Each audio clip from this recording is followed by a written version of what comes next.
In today's video, I'm going to teach you how to increase the space of your Google Drive. Whether you need more room for those growing photo collections, important documents, or video files, I'm here to guide you smoothly through the process. Let's kick things off by navigating to the home page of Google Drive. You can do this by opening your favorite web browser and entering the URL for Google Drive. If you're not signed in yet, go ahead and log in with your Google account credentials. Once you've reached your Google Drive home, take a moment to look around. This is your dashboard where all your files and folders are stored.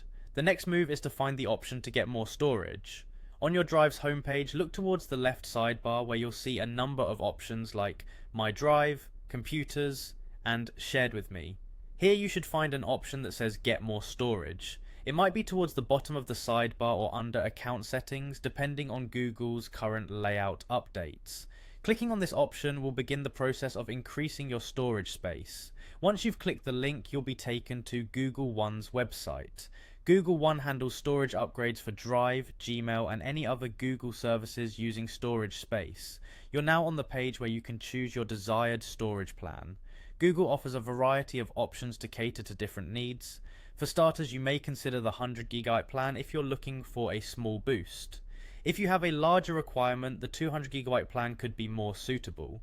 The selection is flexible and Google often provides insight into how much space you're currently using, so you can gauge how much more you might need. After selecting a plan, you'll proceed to payment. Make sure your payment details are correct and up to date, whether you're using a credit card or another payment method. Double check everything as a payment error could disrupt this process. Once confirmed, your storage space should be automatically upgraded on your Google account. Remember, these plans are usually billed monthly or annually, and Google often sends reminders about renewals or payment updates, so keep an eye on those emails to avoid interruptions. And there you have it. With just a few simple steps, you've increased your Google Drive storage, ensuring you have plenty of space to store your files securely. Thanks for watching, and I hope you found this guide helpful. Feel free to leave any questions in the comments below, and don't forget to subscribe for more handy tech tips. Have a great day.